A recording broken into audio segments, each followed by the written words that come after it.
Petroleum मसनूआत की कीमतों में इजाफे पर मुल्तान के शहरी फट पड़े। कहते हैं पेट्रोल और डीजल की कीमतों में इजाफे से महंगाई का नया तूफान आएगा। हुकूमत को आवाम को रिलीफ की फराहमी के लिए इकदाम करने चाहिए। मज़ीद तफसीलात जान लेते हैं हमारे नुमाइंदे जानशेर खान से।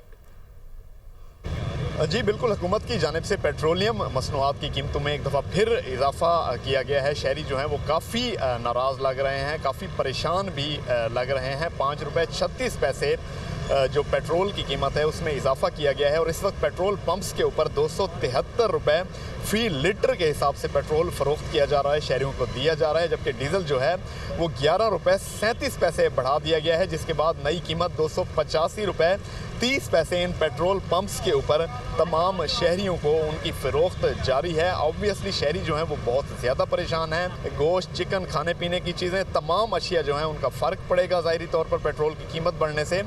तो यहाँ पर शहरी जो भी सुबह आए हैं पेट्रोल डलवाने के लिए, उन्होंने नई कीमतें देखी हैं तो वो सरप्राइज़ हुए हैं। काफ़ी बजाय कमी करने के इन पेट्रोलियम मसनूआत की कीमतों में हर 15 दिन बाद जो इजाफा हो रहा है उससे ज़ाहिरी तौर पर उनके मुआशी मसाइल शहरियों के वो बढ़ते जा रहे हैं। जी।